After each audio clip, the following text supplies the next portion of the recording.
If you're like most people, you probably have the wrong kind of smoke detector in your house. A News Channel 5 investigation exposed how these detectors have trouble detecting smoke. So why are they still being sold? And why aren't consumers being warned?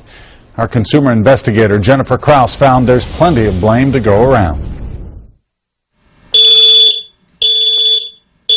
You expect your smoke detector to warn you in a fire. It should have gone off.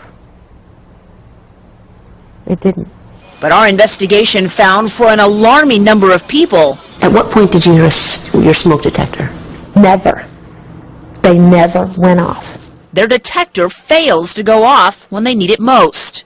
It was the wrong kind of smoke detector. Studies show ionization detectors have trouble detecting smoke and may not sound in time, if at all. If they know that these things don't work, how can they put them on the shelf and sell them every day?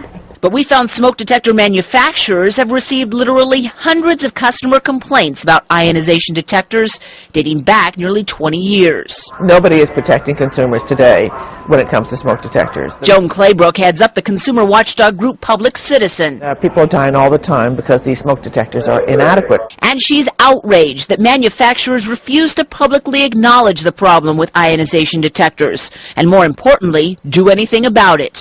Because they like to keep on manufacturing today what they manufactured yesterday and not make any change or spend any money to change it.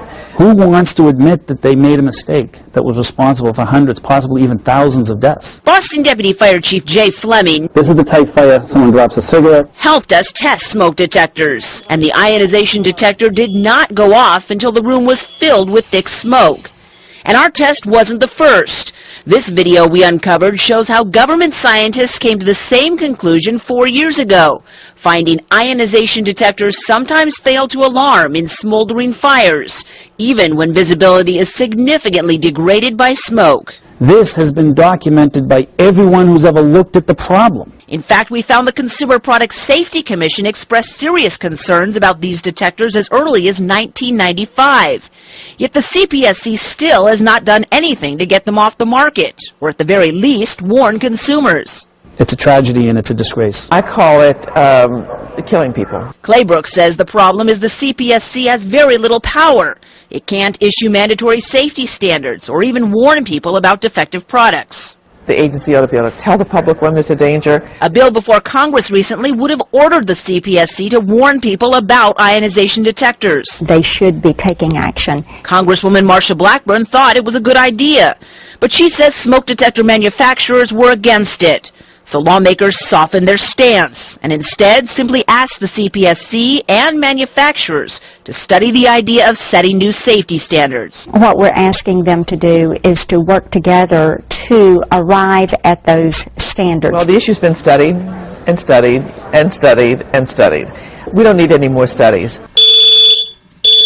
These studies, consumer advocates say, will take years, and in the meantime, more Americans will die needlessly. So while nothing is being done on the federal level, at least here in Tennessee, State Representative Mike Turner has introduced legislation that would eventually ban ionization detectors. Turner got interested after taking part in our test and seeing the problems with these detectors for himself. Jennifer Krause, News Channel 5 investigates. Thanks, Jennifer. And if you'd like to find out if you have an ionization detector, go to newschannel5.com/investigates.